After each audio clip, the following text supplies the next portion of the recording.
Hey guys, tonight we begin with something a little darker, a time of plagues, punishments, and pottage. You're about to wake up in a world without electricity, without privacy, and spoiler alert, without toilet paper. This is not your average knight in shining armor fantasy. No dragons here, just actual fleas. And let's be honest, you probably wouldn't survive the day. But don't worry, we'll make it gentle, a little bit funny, and very, very sleepy. So, before you get comfortable, take a moment to like the video and subscribe. But only if you genuinely enjoy what I do here. And let me know in the comments where you're tuning in from and what time it is for you. It's always fascinating to see who's joining us from around the world. Now, dim the lights, maybe turn on a fan for that soft background hum, and let's ease into tonight's journey together. You wake up in 1325. Your back hurts. You're 22 years old, which in medieval terms places you comfortably in midlife. The straw mattress beneath you smells like it died last week, which makes sense, because it used to be a barn floor. You're wrapped in a wool blanket that hasn't been washed since the last good harvest, which, according to your memory, was sometime around the last solar eclipse. That blanket now weighs about as much as a goat from absorbing every sneeze, storm, and stew spill you've encountered. As you shift, your spine creaks like an old door someone forgot to oil. You're not alone in your bed. In fact, your bed isn't really your bed. It's a communal tangle of elbows, livestock, and dreams half remembered through a haze of hay fever and collective body odor. There's your little brother curled beside you, the neighbor's daughter on the other end, and yes, that snoring lump in the corner? That's a chicken. Privacy isn't a thing yet. There are no rooms, no curtains, no boundaries. Just people and animals, all breathing the same fermented air, sharing the same dirt floor, and hoping tonight the rats go somewhere else. You blink, and the light leaking through the thatch above you is gray and soggy. There's a slow drip from the roof that lands, with unsettling accuracy, right between your eyebrows. You try to sit up but hesitate. The air is sharp and cold and cuts at your skin like an unkind whisper. You stretch and regret it instantly as your joints pop like someone rolling dice in your knees. Then you hear it, the clang of the church bell. Your alarm clock. Only it's made of iron and disappointment. It echoes across the damp fields, louder than you need it to be. Historians still argue whether people in medieval villages actually liked these bells or simply tolerated them under threat of eternal damnation. You breathe in through your nose. That was a mistake. The scent is layered. A blend of old beer, warm goat, damp moss, and a note of, "Please don't ask questions." Scented candles won't be invented for another few centuries. Even if they were, they'd melt on your floor, which is mostly dirt, partially mold, and entirely questionable. Your hair is matted. Your scalp itches. You reach to scratch behind your ear and pull back what you dearly hope is just a flea. It probably is. Everyone has them. It's not a scandal. In fact, it's practically fashion. One of the chickens flaps her wings as you move. You make eye contact. She's lived here longer than you. She's seen things. You finally roll out of bed, and your feet touch the floor, wet. Again. Either last night's storm leaked through the ceiling or someone's bucket missed its mark. Either way, the cold squelch between your toes is confirmation. You're officially awake. And also slightly composted. A spider wanders casually across your tunic, which you slept in and will also wear all day. You give it a nod. You don't have the energy to evict anyone else from your ecosystem this morning. Outside your hut, the fog hugs the fields. Somewhere, a rooster crows, then stops abruptly. Probably a fox. The day is starting. The chores await. And already your knees are regretting yesterday. So here you are. Not quite a peasant. Not quite dead. Just existing in 1325, breathing the shared air, ducking the drips, scratching the familiar itch, and wondering what it might be like to sleep alone in a room with a door. But that's dreaming above your station. You've got a long day ahead of you. And first, before the fieldwork, before the livestock, before you're reminded that cheese is a luxury, you'll need to answer the call of nature. And that, well, that's not going to be pretty. You shuffle across the dirt floor, trying not to wake the others, though the piglet nosing around the fireplace has already decided it's morning. The air is sharp and smells like cold ashes and wet wool. You slip through the creaky wooden door into the gray light, where morning is less sunrise and more slow regret. Nature calls. Loudly. And in medieval Europe, nature doesn't knock, it barges in and yells. There's no bathroom. No running water. No toilet paper folded into little triangles. Not even a mildly resentful plunger standing in the corner like in modern life. Your options are limited. If you're in a village, your toilet is a shared wooden bucket behind the house. A bucket you definitely don't want to look into too closely. You hesitate.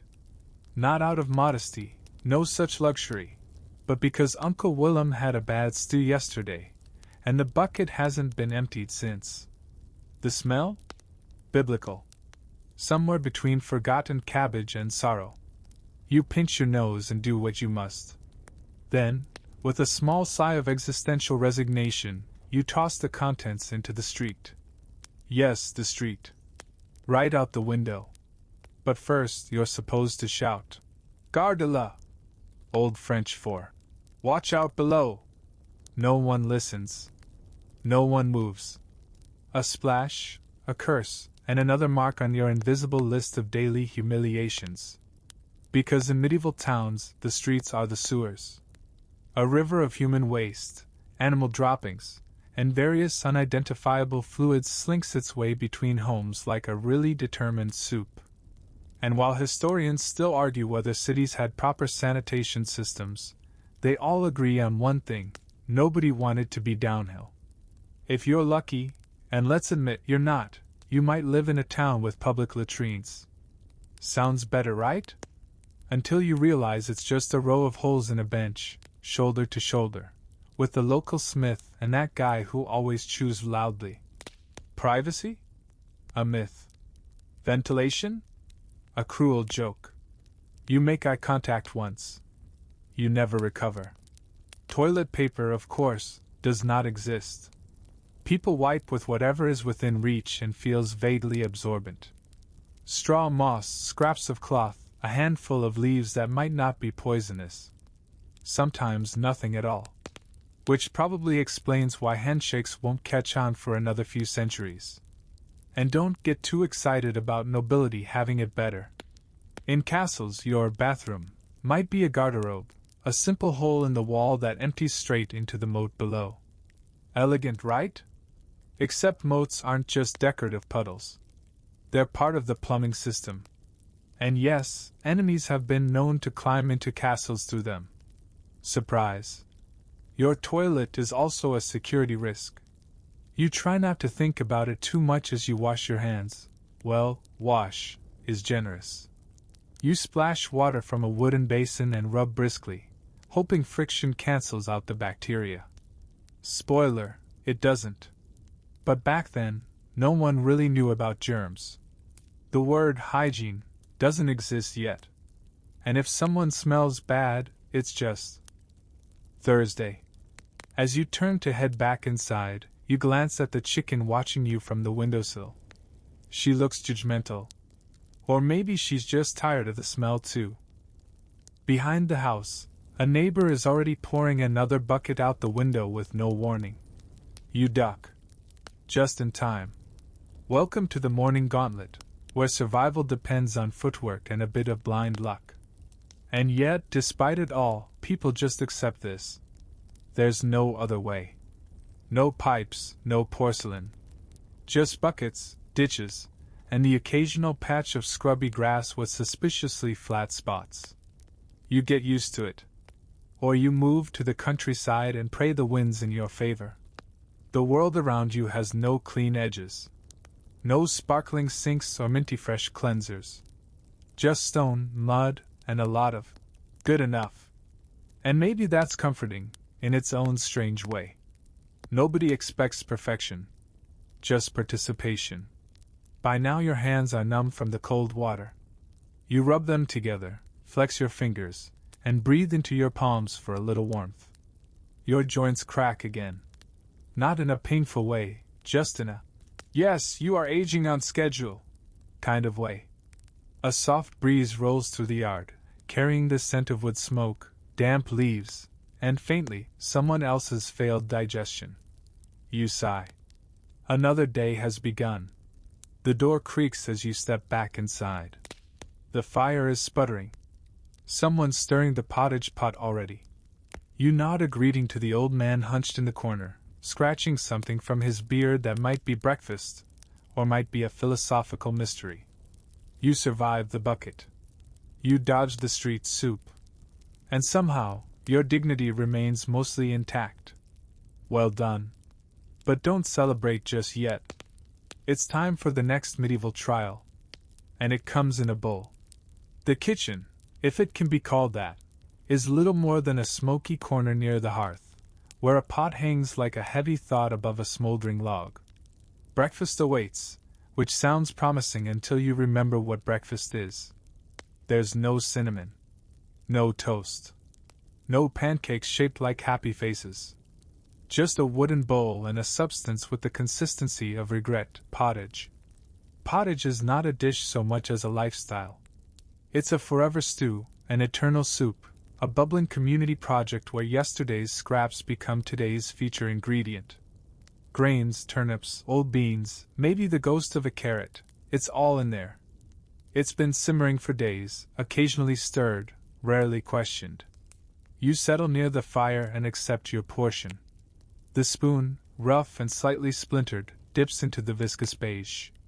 It's warm, and that's about the best you can say for it. There's a texture, sort of. A flavor, technically. You chew, although it's unclear why. The chunks melt slowly, and not in the romantic, chocolate advertisement kind of way. A small child sits across from you gnawing on a hunk of bread that could double as building material. It's made from barley or rye, sometimes bulked up with acorns or, in lean years, sawdust. You chew yours slowly, jaw protesting with every bite. You don't slice this bread, you negotiate with it. You look around. Everyone's chewing. No one's talking. Eyes are fixed somewhere in the middle distance. It's not melancholy. It's just breakfast. Historians still argue whether medieval people considered pottage a delicacy or simply the absence of starvation. Most agree it was nutritionally adequate, but emotionally vacant. Beside your bowl sits a cup. You lift it, hoping for tea, cider, anything with a sparkle of joy. But no, it's beer. And not the exciting kind. This is small beer, weak in alcohol but strong in survival. Even children drink it. Because the water? The water will end you. You sip. It tastes like barley's disappointing cousin. Flat, a little sour, but at least it won't invite intestinal parasites to throw a party in your colon. The fire pops. Somewhere behind you, someone sneezes. You can't tell who. It's a small room and all sounds echo like secrets. You dunk the bread in your pottage, hoping the stew softens it. It doesn't. The bread wins again. There's no meat today. That's normal. Peasants eat meat rarely, maybe a few times a year. Meat is expensive, and reserved for feasts, saints' days, and moments when someone else's pig wanders a bit too far from home. Cheese is similarly rare, and often pungent enough to be considered self-aware. Fruit? Only when it's in season and not already halfway to wine. Spices? A pinch of pepper could cost more than your rent, if rent were something peasants paid in coins instead of sweat. You look into your bowl. Something green floats past. Possibly a leaf. Possibly a lesson. The child across from you picks a bug off their bread and shrugs. You nod. Happens to the best of us. This is breakfast. It doesn't nourish your soul. It just happens to you. Like weather or fleas. And yet, in this quiet moment, surrounded by family, warmth, and an aggressively neutral bowl of stew, there's a strange comfort. Not joy, but something quieter. Continuity. You've had worse. The fire crackles. The pot bubbles. Someone belches gently. You hear a spoon scrape the bottom of a bowl. Soon it will be time to rise. To leave the hut. To labor beneath a sky that doesn't care if you're tired. But not yet. For now you're here, chewing your bread-shaped disappointment and drinking your barley water. Someone passes a sliver of onion around the group. You get a piece the size of a thumbnail. It's the most flavor you've had all week. A tiny burst of sharpness. A reminder that food can still surprise you. Or sting you. It's a fine line. Your stomach isn't full, but it's less empty. You wipe the spoon on your tunic, what else, and set it back on the shelf near the others. The bowls are stacked like hopes, uneven and a little chipped. Outside, the sky brightens. It's not blue, more of a soft gray smear, but it promises a few dry hours. The others are already pulling on their cloaks, ready to head out. You take one last sip of beer. Warm, flat, slightly comforting. Like a hug from someone wearing damp burlap. Your workday waits. But first, you must get dressed. And that, as it turns out, is its own medieval adventure. You stand, bones creaking like a haunted windmill, and shuffle toward the corner where your clothes hang. Hang is optimistic. They're draped over a nail, still damp from yesterday's drizzle and forever scented with wood smoke and despair. Dressing in the Middle Ages isn't glamorous. There are no closets, no drawers, and certainly no debate about whether today is a hooded cloak or casual linen kind of day. You own exactly one outfit. One. It is your workwear, your sleepwear, your church wear, your wedding wear, and if you're lucky, your eventual burial wear. Your tunic is made of wool, rough, scratchy, and stiff in all the wrong places. It clings where it shouldn't and sags where it mustn't.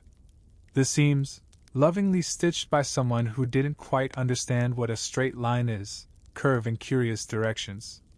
You pull it over your head and immediately feel the familiar full body itch set in, like your skin is trying to remember a happier life.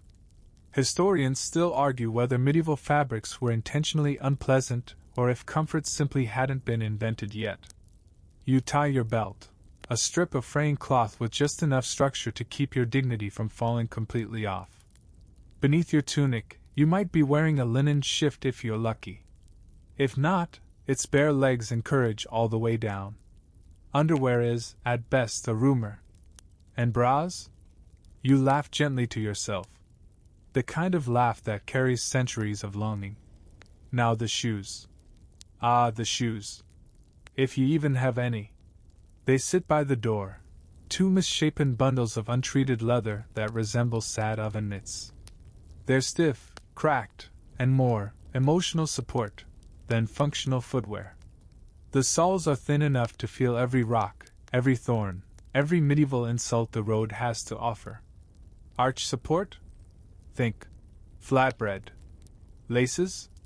Optional. Comfort? Not applicable. You slip your feet in and immediately question your life choices. But you wear them anyway, because walking barefoot through mud, manure, and mystery puddles isn't how you want to start this Tuesday. Or Thursday. Or any day, really. Outside, your breath fogs the air. The wool tunic absorbs the chill like a sponge made of sadness. You adjust your hood, a rough scrap of fabric designed less for warmth and more for modesty. Exposed skin is frowned upon. Not just for religious reasons, but also because it's an invitation to insects, sunburn, and general judgment from Agnes down the lane. Everyone's getting dressed.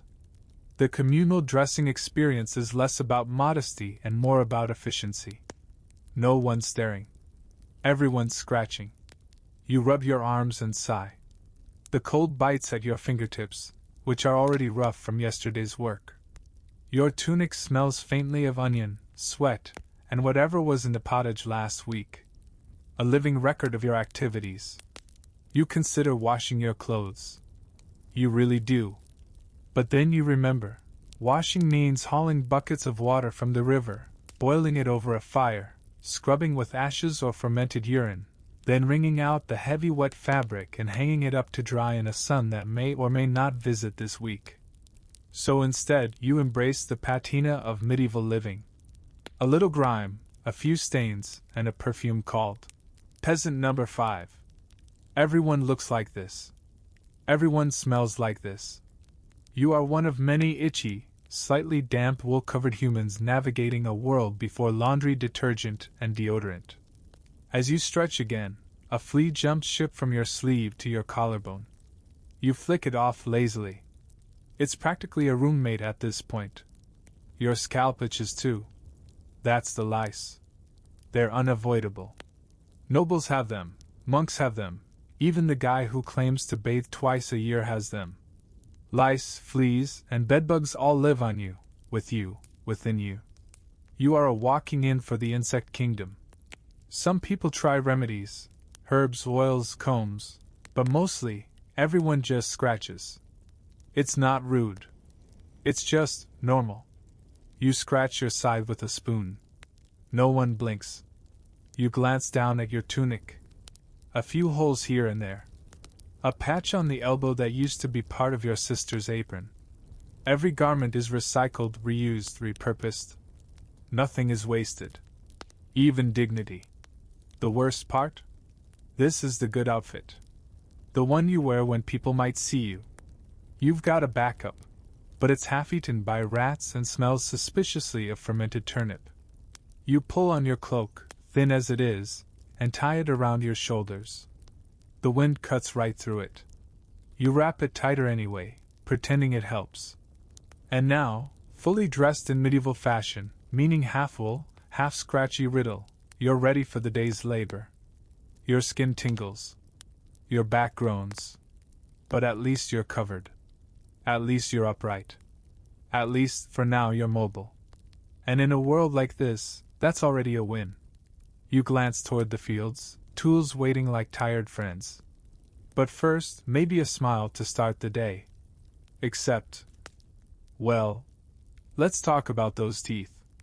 You take a deep breath, immediately regrettable, given the aroma of composting onions, wet wool, and something your cousin stepped in last night, and stretch your jaw into what might, generously, be called a smile. But you don't show your teeth. Not because you're modest. Because your teeth? They've seen better centuries. Dental care in the Middle Ages is a bit like dragons, mostly fantasy. There's no toothbrush, no toothpaste, no minty freshness. No floss, unless you count bits of straw that get stuck and pulled out by accident. Oral hygiene is a concept reserved for the future, and possibly mythical creatures. You rub a finger across your gums. They're sore again. Inflamed. Tender to the touch. Not unusual, just quietly miserable.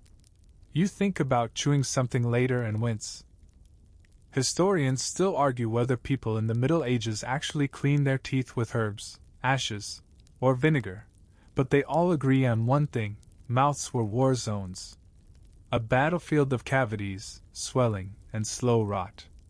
The most common, cleaning, method is chewing on a twig, maybe birch or hazel, until the fibers fray into a makeshift brush. You tried that once. Ended up with splinters in your gums and a look of quiet defeat. Vinegar rinse? Feels more like a punishment. Wine? Popular, yes, but mostly for mood rather than hygiene. You remember old Magda from 3 Doors Down. She once pulled a molar with a heated spoon and a prayer. Survived, too. Mostly. You glance around. Everyone is chewing something. Bread, twigs, maybe just the ambient tension. And no one smiles with teeth. Not really. Not unless you want to see a landscape of blackened stubs and yawning cavities. If you're noble, you might get sugar in your diet. Which sounds fancy until you realize it's worse for your teeth than pottage ever dreamed of. Rich folks rot their teeth with delicacies. Poor folks grind theirs down with gritty grain and bread baked with stones. Yes, literal stones. Sometimes they sneak into the flour and stay there, waiting to crack a molar like a cruel surprise. You recall last spring, when a boy in the next village tried to yank out a bad tooth with twine and a horse. It did not go well. The horse lived. The boy, well, he's quiet now. Toothaches are everywhere. They throb behind the eyes, in the temples, in the silence of night when everything else fades. You don't go to a dentist. Dentists don't exist. You go to a barber. And the barber, in addition to trimming your hair and possibly bleeding you with leeches, will also yank your tooth out with a pair of metal tongs and a complete lack of anesthesia. If you're lucky, he's sober. If not, you'll both scream. There are no fillings. No root canals. No gum treatments. Just a slow procession of pain, rot, and eventual infection. An infected tooth can kill you. No antibiotics, no antiseptics, no happy endings. Just a fever, some sweating, and your neighbors whispering about funeral bread. Still, you try to maintain some sense of order in your mouth. Maybe a rinse with warm ale. Maybe a little sage tucked under the tongue. Maybe you just ignore it and hope for the best. You catch your reflection in the basin of water near the door. Your teeth are there. That's something. Yellowed, uneven, but functional-ish. You make peace with that. Someone bumps your shoulder. Old Marta, nodding toward the shed. Go on, she mutters. They need you with the sickle today.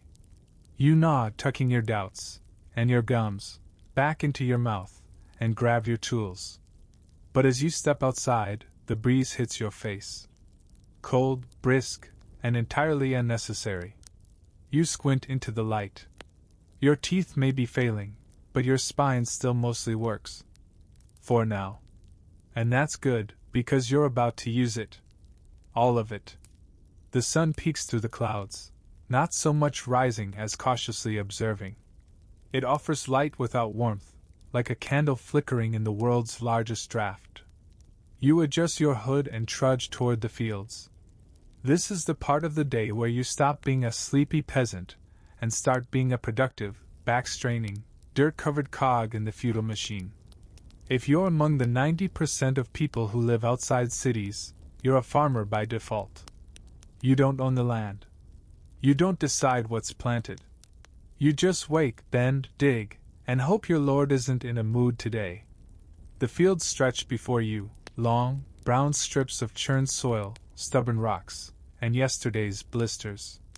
Your tools are simple: a wooden hoe, a dull sickle, a body that creaks like a haunted cupboard, and the quiet, desperate determination of someone who wants dinner. You begin by turning soil. The hoe bites into the ground, and your shoulders answer with a symphony of reluctant crunches. You dig in steady rhythm, because rhythm is easier than thought. You stop noticing the mud on your knees, the chill in your boots, the sting in your palm where yesterday's blister has become today's open rebellion. You glance to your left, your neighbor's already ahead, digging like a man possessed. Probably trying to win back favor after his pig wandered into the Lord's garden last week. Again. Your hands are already sore. Your back, which started the day as a polite ache, now offers a sharper commentary. You shift your stance. Doesn't help. Work continues. You sow seeds. Pull weeds.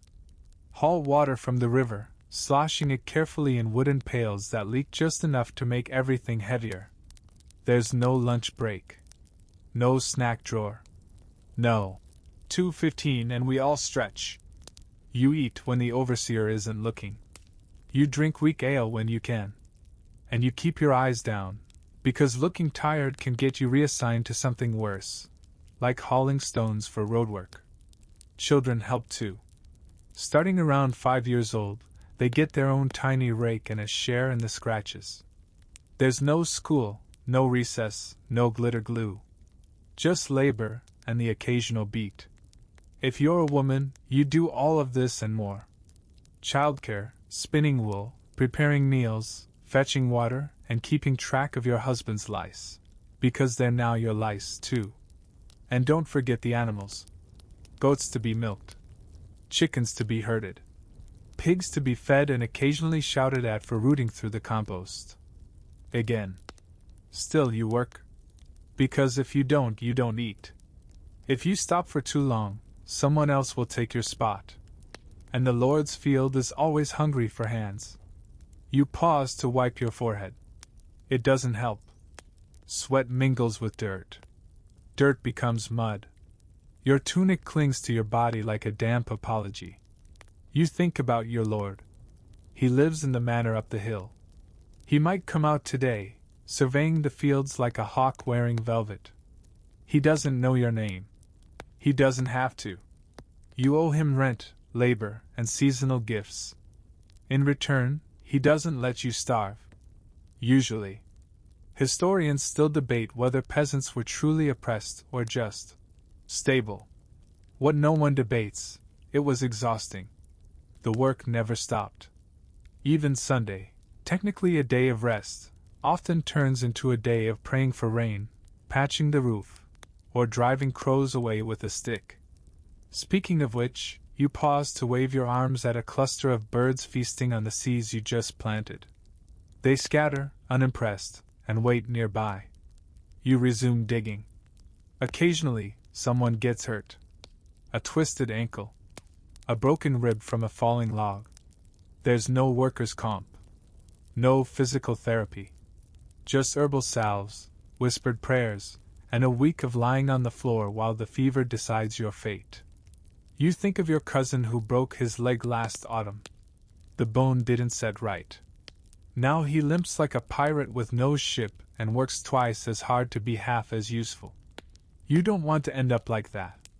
So you keep working. You shift the pain. You move through the ache. You become part of the field, sweating, groaning, and whispering curses to the weeds. Somewhere, the church bell rings noon. You pause, not for food, but to bow your head. It's expected. The bell tolls for order, not lunch. You mumble something that sounds pious. Mostly you're just catching your breath. Then you return to your patch. The work continues. Always continues. You glance at your hands, filthy, cracked, streaked with cuts. Your nails are long gone. Your knuckles resemble ancient root vegetables. And still you dig. Because in this life, in this time, surviving another day is the most ambitious career plan you can hope for. The sun has climbed, though it offers more accusation than warmth. It peers down as if to say, "You again?" And you nod, squinting into its judgment. The sky, for once, is clear.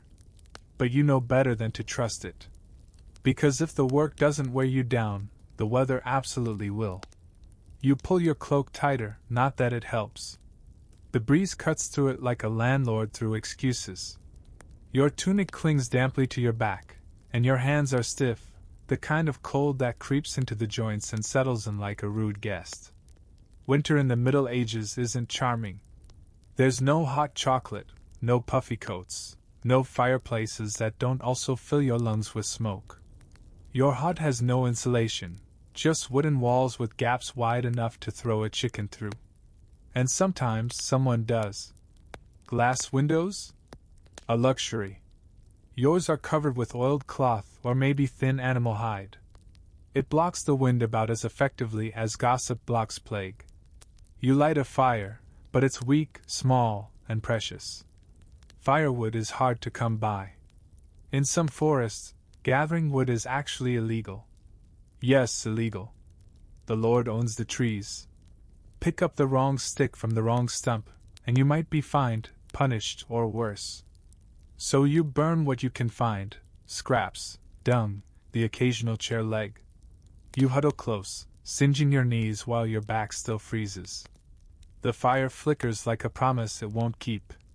At night you pile on everything, cloak, tunic, a sack stuffed with straw. Still, you wake with frost on your eyelashes. Your toes are numb. You move them just to make sure they're still part of the team. Frostbite isn't diagnosed. It's just called bad luck. Now fast forward. It's summer. Better? Not quite. Your home turns into an oven made of sticks and sweat. There's no breeze, no fan, no bath waiting to rescue you from your own stink. You're still wearing the same wool tunic, because fashion is what survives laundry day. And laundry day only happens when the sun, fire, water, and your will to live align. You sweat. You wipe your face. The cloth is already soaked. Your neck itches where the wool rubs.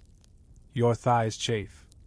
Your boots fill with heat, and your cloak, laughably, is still required, lest someone see your arms and assume moral decline. There's no deodorant. No talcum powder. Just herbs stuffed in armpits and crossed fingers. And flies. So many flies.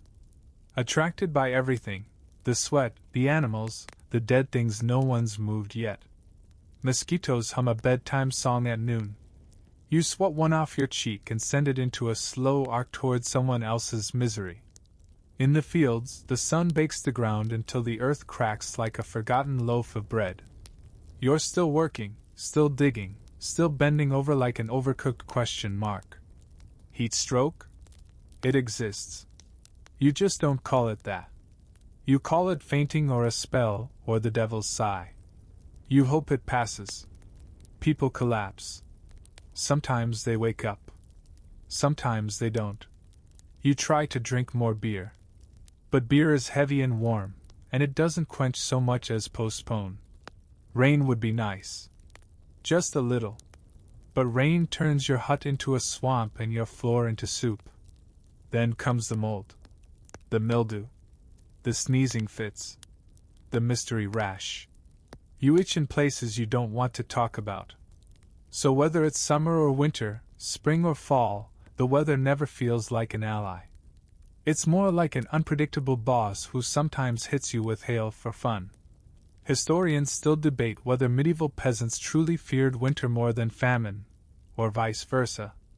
But most agree that comfort was seasonal only in the sense that each season brought a fresh new flavor of discomfort. You pause mid-harvest, wipe the sweat from your brow, and look up. The clouds are rolling in. Gray, bloated, threatening. You whisper to yourself, not again. Because you've got laundry drying on the fence, and one tunic is already a swamp. And you were planning to sleep in that. You squint into the distance. Is that lightning? Of course it is. You sigh, adjust your hood, and bend back down into the field. Your spine pops like a warning. The wind picks up. Another medieval day, rolling forward like a wagon wheel of wet socks and sunburn. Rain begins as a whisper. Just a few gentle taps on the hood of your cloak. Then it escalates, soft at first, then steady, then torrential. Within minutes, the earth turns from soil to soup, and your boots squelch like startled frogs. You trudge back toward your home, which is not, by any rational definition, waterproof. The thatch roof lets in as much water as it keeps out. You try to find a dry spot inside, but everything is damp. The walls, the floor, your soul. And now you're thirsty. Not the, I forgot my water bottle, kind of thirsty. The deep, aching, medieval kind. Which brings us to a central, unavoidable fact of this time period. Water is not your friend. That little stream behind your village? Sparkling, clear, and fresh-looking? It's lying to you. It's full of things with names like fluke, parasite, and hope's end. Upstream, someone probably dumped the contents of their chamber pot, or worse, a deceased goat. In the Middle Ages, drinking water is an act of reckless bravery. Boiling it helps, sure, but that takes firewood and patience, both rare commodities. So most people don't risk it. Instead, they drink beer. All day. Even kids. It's weak, yes, but safe.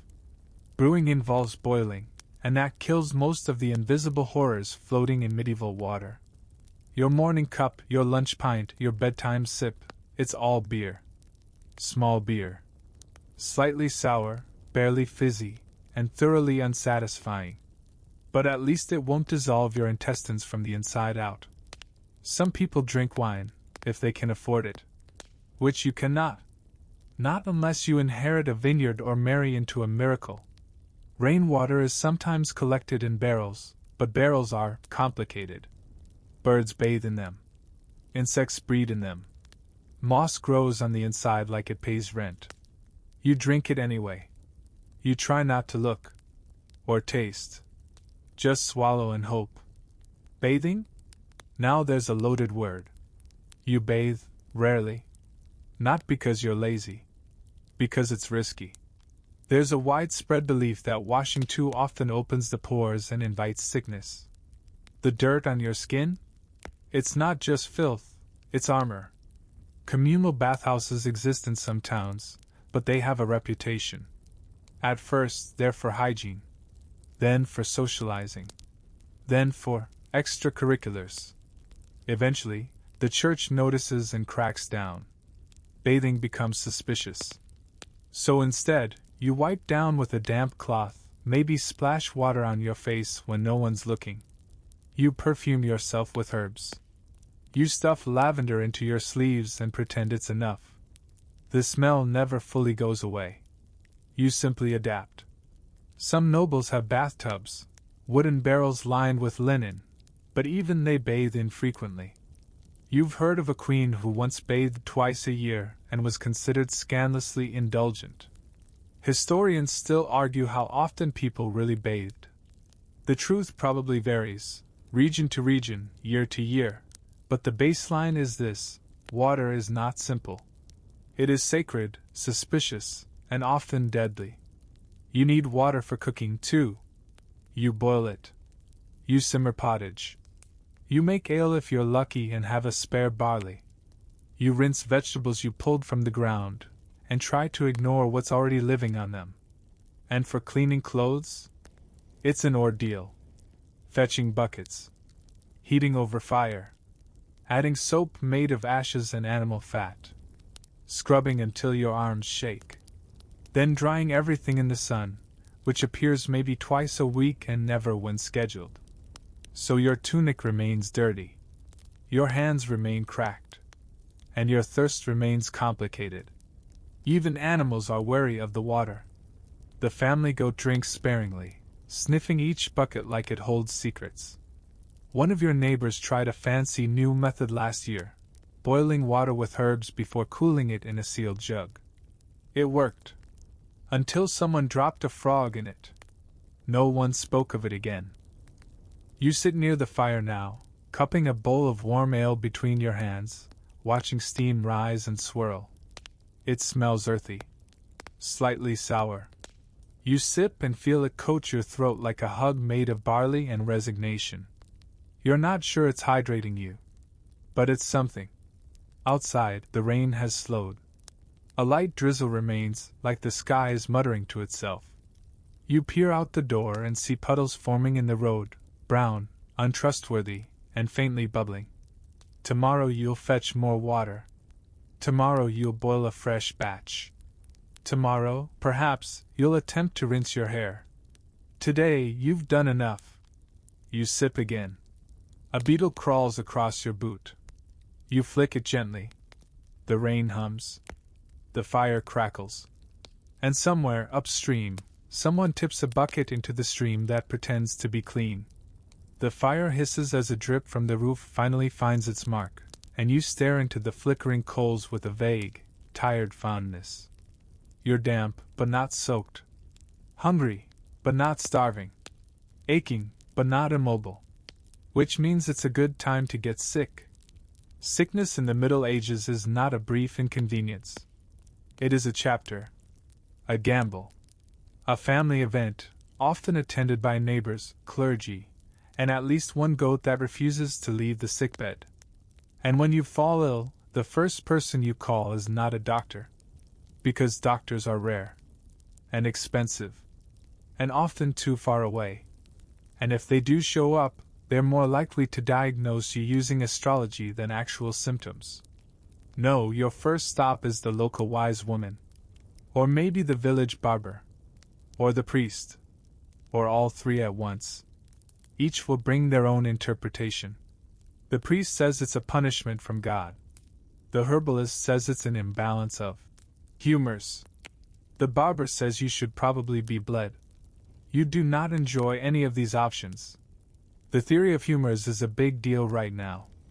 Everyone's walking around with a mental checklist of bile, blood, phlegm, and black bile. If you're too sad, too much black bile. Angry? Must be yellow bile. Coughing? Probably excess phlegm. The solution? Adjust the balance. How? Well, that's where it gets creative. Some recommend herbal tea made from moss, nettle, or marigold. Others suggest purging, forced vomiting with rancid butter or boiled bark. And then there's bloodletting. Ah yes, bloodletting. You've probably seen it done in the village square. Someone pale, trembling, seated in a chair while the barber pulls out a knife and a bowl. He slices a vein in the arm, and the blood flows. People watch. Some faint. The patient, hopefully, feels lighter, or at least passes out from blood loss. The logic is simple. If you're sick, something bad is in your blood. Let it out, and you'll get better. Unless, of course, you don't stop bleeding. In which case, well, you won't need further treatment. Historians still debate whether bloodletting helped anyone. Most agree it probably didn't. But it stuck around for centuries because it felt like action. And sometimes, that's all people wanted. If you have a fever, someone might tie onions to your feet. Or rub goose fat on your chest. Or have you sleep with a dead mole under your pillow. All tried. All deeply unhelpful. A toothache?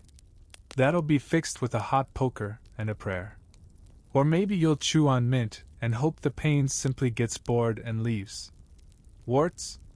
Tie a knot in a piece of string and bury it during a waning moon. Or rub the wart with a dead mouse. No, really. You laugh at the absurdity, then cough violently into your elbow. Your ribs ache. Your throat burns. You might be getting sick for real. Or maybe it's just the mold in the corner of the hut that's finally learned how to fight back. You sip some weak herbal brew. It tastes like bitter grass and mud, with a hint of, why me? It won't help. But it's warm. If things get worse, you may be sent to the monastery infirmary. They have herbs, a little knowledge, and better handwriting. But it's a long walk.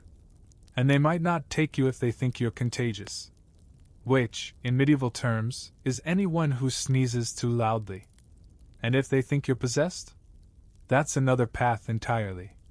One involving chants, candles, holy water, and a very dramatic family dinner. Diseases have names, though you rarely know them: dysentery, consumption, ague, the bloody flux. None of them sound like anything you want to meet. And then, of course, there's the plague. It hasn't come to your village yet. But you've heard whispers from the traders, black lumps, coughing blood, people dying in the streets. Whole towns emptied. The kind of illness that doesn't knock, it kicks in the door. For now, it's just a rumor. A chill under your skin that isn't caused by the wind. You sip again. The fire crackles. The goat beside you bleats softly, sensing the mood. You lie down, wrapping yourself in your damp cloak, and close your eyes. The room spins slightly. Your nose is stuffy. Your chest feels tight. Probably just the cold. Hopefully not the bad kind. You think about the leeches. And decide to just sleep it off. You wake slowly, stiff from cold and curled in a position your body regrets instantly. Your nose is clogged. Your throat feels like someone scrubbed it with a bramble. But you're breathing. Still here. So, not the plague. Probably. The fires burned low, leaving behind little more than a few coals and a vague smell of roasted radish. Someone's already stirring the pottage, and you can hear chickens bickering with the cat. Another day, another round in the endless tournament of survival. But today brings something special. You're expected at the village church. That's not a request. It's a rhythm, like breathing or scratching. Religion isn't just part of medieval life, it is medieval life. Every thought, every fear, every cough, every pig that runs off into the woods gets filtered through faith. You pull on your cloak and limp toward the church, still coughing quietly. Your shoes squish in the morning dew, and your feet are already half mud by the time you arrive. The church stands at the center of the village, not because it's big or fancy, but because everything else was built around it. It's made of stone, cold to the touch, with a wooden door that creaks like it has secrets. The bell above tolls mournfully, as if it's personally disappointed in your lateness. Inside it's dim. Stone walls, smoky air, and a faint scent of incense mixed with mildew. You step into the pew, really just a plank, and sit. The wooden seat is unforgiving. The draft down your neck even more so. The priest begins in Latin. You understand maybe one word in 5, and you're not sure which words those are. You bow your head anyway. Everyone does. Historians still debate how deeply peasants understood theology. What's clear is that they felt it. Every part of their lives was touched by the church, from birth to death, from fieldwork to feast days. You cross yourself, whisper a prayer, and try not to cough during the solemn bits. Religion in this world is part law, part community, and part cosmic insurance policy. You give to the church. You attend Massachusetts. You confess, though you sometimes leave out the more embarrassing stuff. Like how you definitely stole that egg last week. Some people wear tokens, little lead saints pinned to cloaks or strung on twine. Others keep relics, a sliver of bone, a bit of cloth, a pebble from a holy well. Not because they're valuable. Because they're hope in a pocket. The priest drones on. You doze off for a moment. No one blames you. He's got the pacing of a foghorn in a swamp. But you snap awake just in time to kneel, rise, and mumble along with the chorus of amens. After Mass, you step outside into a shaft of light that almost feels warm. Children run around the yard, chasing each other with sticks. Someone hands you a heel of bread. It's dry, but you accept it like a gift from the heavens. Today is a feast day. Saint someone or other. You can't remember who, but the important part is, no fieldwork. That's a miracle in itself. Feast days don't always involve food. Most of the time, they just mean you get to rest. Maybe watch a mystery play in the square, actors wearing cloaks, portraying devils with pointy hats and angels with too much eyeliner. The stories are familiar. Cain and Abel. Noah's Arkansas. The prodigal son. You know them all, even if the details shift depending on who's doing the yelling. You find a spot on a rock and watch the scene unfold. A man in a sheepskin robe tumbles across the stage, chased by another wielding a turnip like a sword. It's supposed to be spiritual. It's mostly hilarious. Kids laugh. A dog joins the performance uninvited. Someone throws a crust of bread, and the actors pretend it's an offering. For a few hours, things feel light. You forget about the cough, about the lice, about the pottage waiting at home. You laugh, and it feels strange, like your lungs forgot how to do it without wheezing. The play ends. Everyone claps. The priest nods solemnly. The dog barks. The bell rings again, signaling the end of the festivities. You dust off your cloak and begin the slow walk home. Faith lingers in the air like wood smoke. It's not always understood, but it's always there, woven into every season, stitched into every fear. You might not grasp the Latin. You might not always agree with the rules. But you believe in something. Even if that something is just the idea that tomorrow might be better. You reach your door. The hut smells faintly of turnip and damp wool. You step inside, rub your arms, and think about the saint whose name you forgot. Maybe they're watching. Maybe not. But today, at least, you didn't have to dig. The door creaks shut behind you, muting the outside world to a gentle murmur of wind and distant goat complaints. You lean against the frame, letting your shoulders relax. Just for a moment. Today wasn't awful. You didn't collapse in the fields. You got a crust of bread. You even laughed once. That's basically winning. But there's no real rest. Not yet. Because the fire's low again, the pottage needs stirring, and yes, the spinning wheel glares at you from the corner. Even if you're not in the fields, your hands don't get a break. Wool doesn't spin itself. Clothes don't patch themselves. And thread in this world is as vital as bread. You sit on a stool that wobbles like it's reconsidering its career, and grab a bundle of coarse, slightly greasy wool. Not dirty, just unwashed. It still smells faintly of sheep, which is comforting, if you're into that sort of thing. Spinning wool into thread is both simple and strangely hypnotic. You tease it out with your fingers, pulling gently while twisting it with the spindle. The spindle spins like a lazy top, gaining momentum from habit and a touch of hope. Your fingers move automatically. It's slow, careful work. And the fibers never quite do what you want. Sometimes they knot. Sometimes they snap. Sometimes they tangle around your sleeve like they've formed a tiny labor union. Still you spin. Because if you don't, there's no thread. And if there's no thread, there's no weaving. No patching. No selling a spool or two at the market. You glance over at the cloth you've been trying to mend for a week now. It's an old tunic with a hole in the side and a mystery stain that's probably older than your youngest sibling. You'll get to it. Eventually. In wealthier homes, servants do this. In monasteries, monks chant while they work. In towns, skilled weavers earn coin. But here, it's just you, your lumpy stool, and the ever-growing pile of wool that refuses to behave. If you're lucky, you've got a drop spindle. If you're really lucky, a spinning wheel, though yours is borrowed, rickety, and missing a spoke. It groans with each turn, like it remembers a better time. You hum a tune softly. A lullaby, maybe? Or a harvest song. The melody wavers, off-key but familiar. Your voice isn't good, but no one's around to judge. Except the chicken on the windowsill. She looks unimpressed. The thread forms slowly, unevenly. Thick in places, thin in others. But it holds. It works. Which, in this world, is more than enough.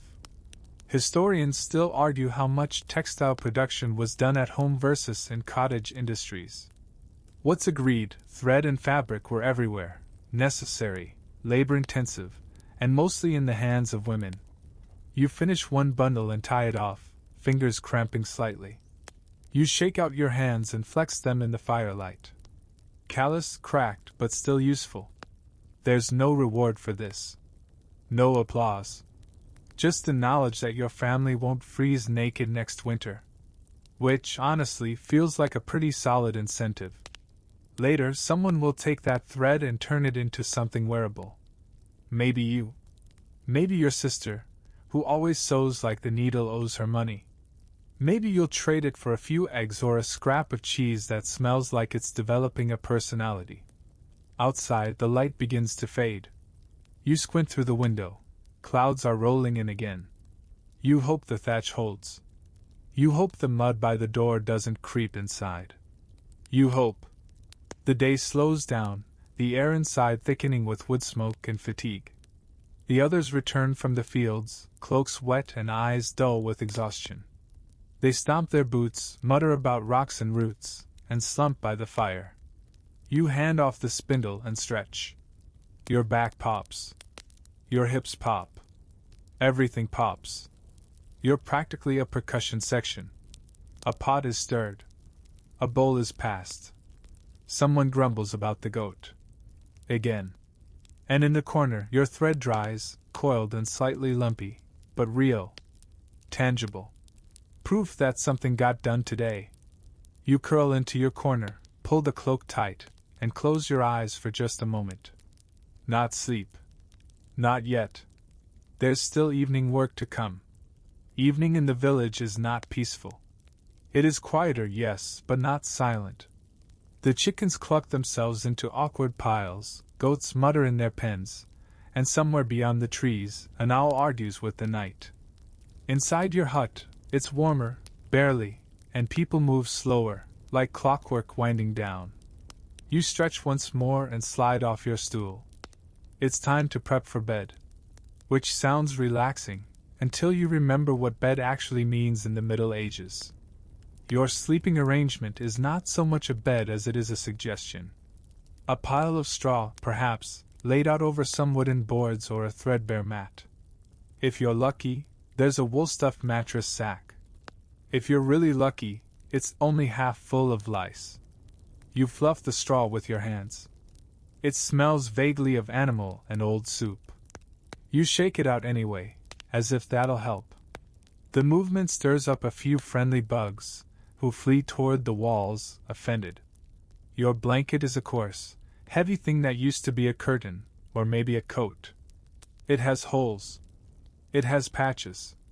It has a history. But it traps heat, and that's what matters. If you share your bed, which you probably do, it's cramped. You curl into each other like medieval puzzle pieces, hoping the warmth outpaces the fleas. Sometimes there are children in the bed.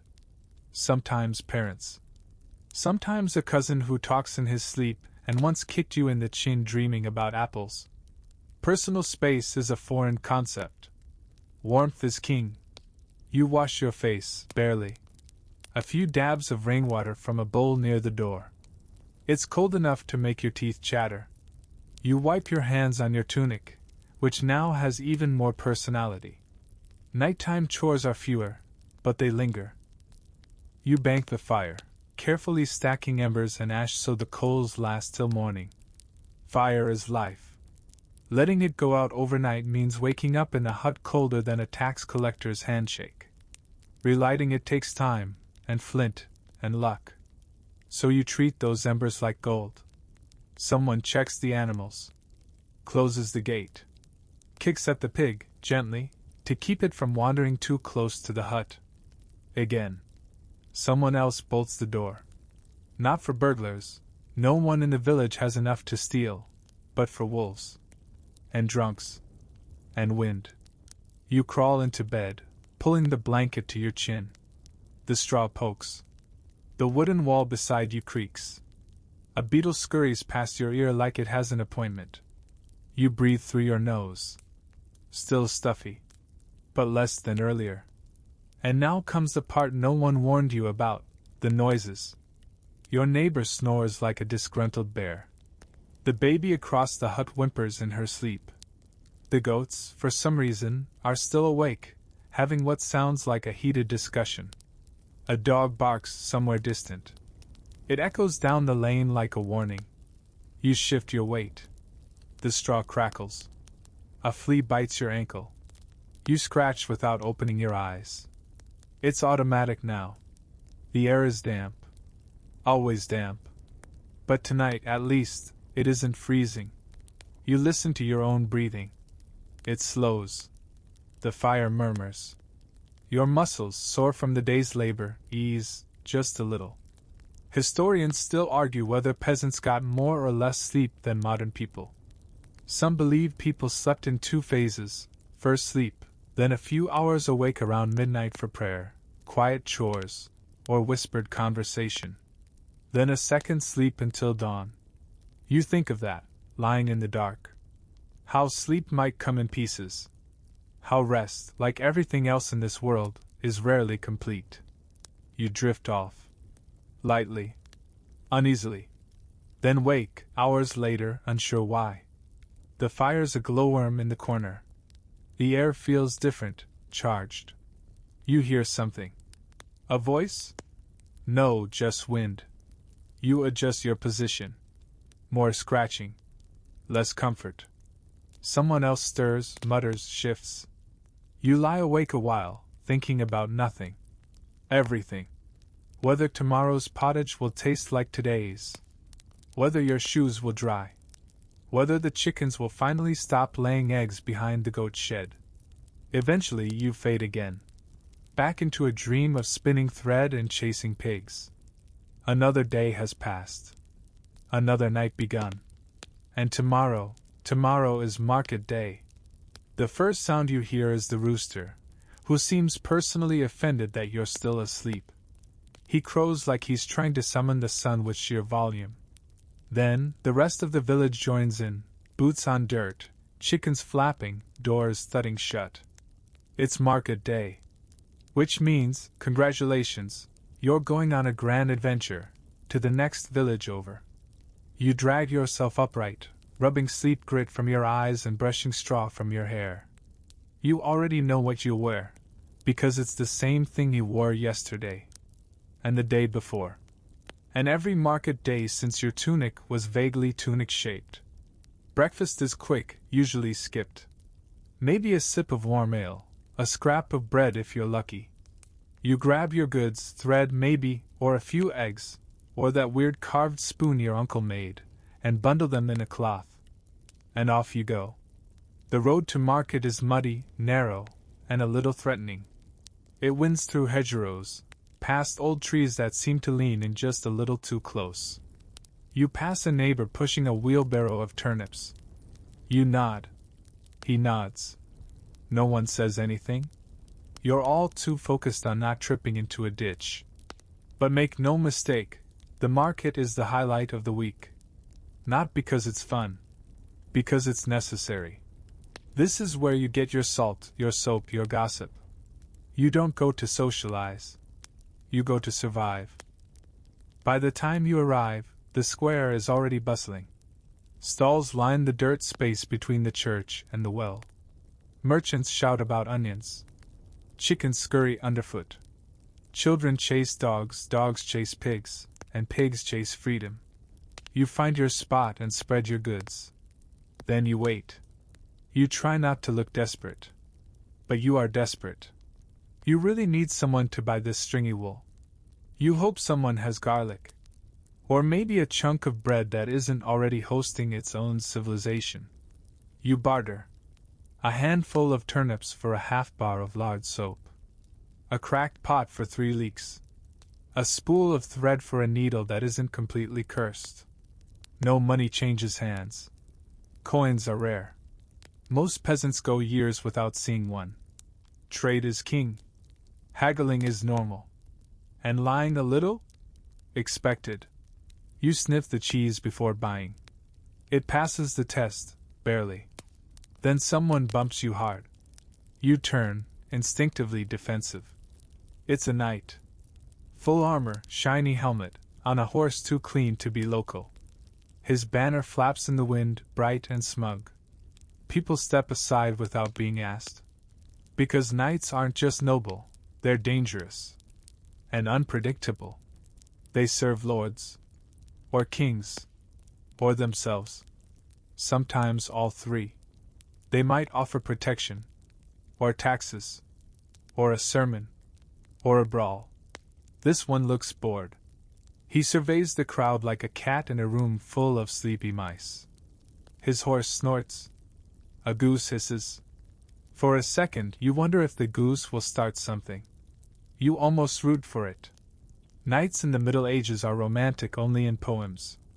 In real life, they're rich, armored, and often violent. They fight wars you don't understand, collect tolls you never agreed to, and sometimes train by terrorizing the countryside. You've heard stories. Historians still argue whether knights truly upheld a code of chivalry or just used it as branding for occasional good behavior. This one moves on, thankfully. You exhale and return to your stall. Market day continues. Someone sings a song you vaguely recognize. A drunk tries to dance. Someone else yells about onions again. A dog steals a pie and is chased by an 8-year-old wielding a wooden ladle like it's a battle axe. You trade your final good, an old clay cup, for a single apple. It's soft. But it's sweet. And you eat it slowly, savoring every bite like it's a banquet. By afternoon, the square begins to empty. People gather their goods. The pigs have escaped again. A minor scuffle breaks out between two women over a cracked pitcher. The priest yells something about sin. No one listens. You start the walk home. Your feet ache. Your arms are empty. But you've got garlic. And soap. And half an apple core tucked in your pouch like treasure. And somehow, you're still standing. The path home is longer when your legs are tired and your stomach only half believes in lunch. You move through the woods in slow, steady steps, the late afternoon sun warming your shoulders just enough to make you suspicious. It can't possibly be this kind. You pass the same bent tree with the hollow in its base, where someone once swore a fairy lived. You nod to the tree, just in case. No sense in offending the invisible. By the time you reach your village, the sun is drooping low, sliding toward the horizon like a sleepy orange yolk. Smoke curls from chimneys. Children shout across the lane, flinging mud as if it were a sport. Your boots squish satisfyingly through the muck. You're too tired to care. But as you step back into your hut, something feels off. The room is quieter than usual. The fire's lit, but no one speaks. There's a hush. Not the peaceful kind. The kind that wraps around everything like a fog. You set down your bundle and glance at your sister. Her face is tight. Her eyes flick toward the far corner. Someone is sick. It's old Toma. Your cousin. Or uncle.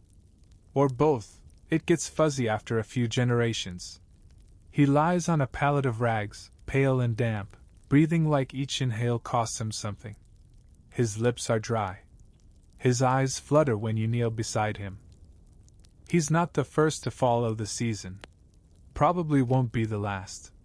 Someone whispers, "It's just a chill." But everyone knows better. In this world, illness doesn't knock gently. It barges in, tracks mud on the floor, and sometimes takes people with it when it leaves. You help dab his forehead with a rag. It's barely wet. The water ran low this morning, and the river's been sluggish. You offer him a sip of ale. He doesn't drink. Just turns his head. You sit beside him. Quiet. Watching. At some point, your aunt lights a candle and starts humming. A low tune. Not cheerful. Not sad. Just old. Like something borrowed from a time before language. You don't sleep much that night. No one does. Old Toma fades in and out, muttering about sheep. About rain. About someone named Annika, who none of you have met. You hold his hand for a while, until he no longer holds back. In the early hours, just before the rooster announces another cursed sunrise, he slips away. There is no ceremony. No priest. Just a blanket pulled over the face. A few tears. A slow, solemn nod from your aunt, who's already thinking about what must be done next. By sunrise you're digging. The ground is hard. Damp. Reluctant to yield. Everyone helps. There are no coffins. Just a cloth wrap and a small wooden marker, if you can spare the wood. You say a prayer. Something simple. Something that asks for peace and means it. You stand there longer than expected. Not because it helps. Because movement feels impossible. You didn't know Toma well. But you knew his laugh. The way he always pinched his bread into perfect circles before eating. The way he used to sing when he thought no one was listening. Now he's gone. And you return to the hut. To the chores. To the life that doesn't pause, even when you wish it would. Later, someone passes around a pot of weak soup. You sip in silence. You hear a baby crying next door. A dog barking at nothing. The world insists on continuing. Historians still argue what the average medieval lifespan really was. Some say 30. Others point out that if you survived childhood, you could live into your 50s. But everyone agrees death was close. Always. It waited behind every cough. Every cut. Every chilly draft. You lie down that night, tired in your bones. You think of Toma. of how he hummed sometimes, of how he told stories about horses he'd never actually ridden. The fire burns low again. You watch the shadows on the wall. And you hope that when your time comes, it's quiet. And maybe someone will remember how you used to laugh. Morning comes again. Relentless, pale, and gray. You open your eyes to the sound of rain dripping from the edge of the thatch, slow and steady like the ticking of a water clock. Your bones feel hollow. Not from hunger, though that's always there, but from a weariness that runs deeper than sleep can fix. Still, the world expects you. You dress, wash your face with cold water that smells faintly of moss, and step outside. The village looks the same. It always does. Mud, smoke, movement. But something's shifted. Not visibly, just beneath the surface, like the feeling of pressure before a storm. Today, you're headed somewhere you rarely go, the castle. Not because you've done something wrong. Not yet. But because your lord has called for labor, and your name was chosen. That's how it works. You owe time. Not coin. Not kindness. Just time. You walk up the hill. The path winds like a bored serpent. It grows steeper, rockier. The castle looms overhead, not majestic. Just large. A pile of gray stone surrounded by a wall of thicker gray stone, topped with wooden spikes. You reach the gate and are waved through without a glance. Inside, the smells hit you first. Not rot. Not manure. But old wet wood, smoke, and too many people in too small a space. It's marginally cleaner than the village. And somehow, less comforting. You're put to work moving barrels. Then hay. Then water. Always water. You're not sure where it goes. You don't ask. That's the rule here, don't speak. Nobles bustle about in wool cloaks and heavy boots, looking slightly less dirty than the rest of the world.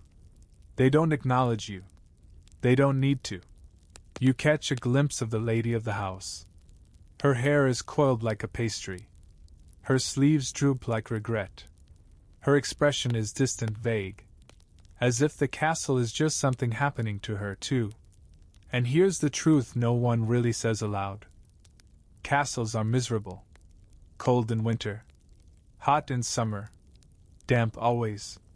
Wind whistles through the gaps in the stone like a ghost looking for company. There are rats. Everywhere. Even in the highest towers. Especially there. The walls are decorated, sure. Tapestries and antlers and bits of painted wood. But it's not enough to hide the draft, or the echo, or the feeling that the entire building is constantly exhaling just to make you uncomfortable. The nobles live better than you. But not well. Their bread is whiter. Their meat is warmer. Their bedding is thicker. But they're not immune to sickness. Or boredom. Or fleas. They worry about inheritance. Alliances. Someone poisoning their wine with foxglove or jealousy. You, at least, only worry about surviving till Sunday. You carry more hay. Someone shouts. A stable boy runs past, chased by a goose. You don't interfere. Goose-related vengeance is not your department.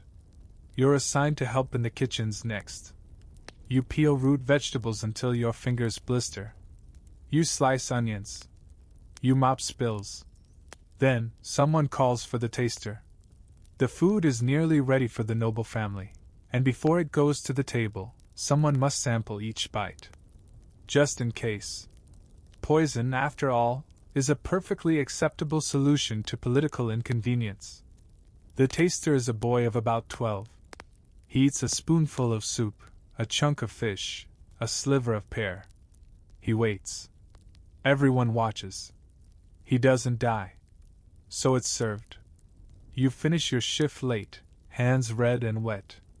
You're given a scrap of bread and a bowl of gruel that's slightly fancier than usual. There's something green in it. Possibly parsley. Possibly moss. You eat it anyway. Historians still discuss whether castle life was enviable or simply a different kind of misery. One where your shoes are better, but your paranoia is worse. As you leave, the gates creak shut behind you. The path down is slick with rain, but familiar.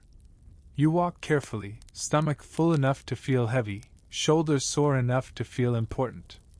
Back in the village, the fire in your hut has burned low. Again. You feed it scraps of bark and whisper encouragement. Then, at last, you lie down. The straw pokes. The wind groans through the cracks. And you close your eyes. You breathe in. Not deeply. Just enough. The air is cool now, damp with night. Your body is warm beneath the scratchy blanket. The fire has faded to a soft red glow, pulsing like a heartbeat. You listen. To the creak of wood. To the hush of wind against the wall. To the tiny, persistent rhythm of life moving on, whether you ask it to or not. Your hands ache, but less than before. Your mind spins, but slower now. The day has drained from your limbs. What remains is a kind of stillness, not peace exactly, but the closest thing you'll find here. You think of the fields, the castle, the thread you spun, the grave you helped dig. You think of all the ways people survive, and all the ways they don't. And still, you're here. Still breathing. Still warm. Still waiting for the rooster to scream you into another sunrise. But for now, not yet. Let the rain fall. Let the wind howl. Let the dark stretch a little longer. You are safe. You are resting. You are exactly where you need to be. Close your eyes. Let the straw cradle you. Let the fire whisper. Let the weight of the world wait until morning. Sleep now. Sleep. Sleep.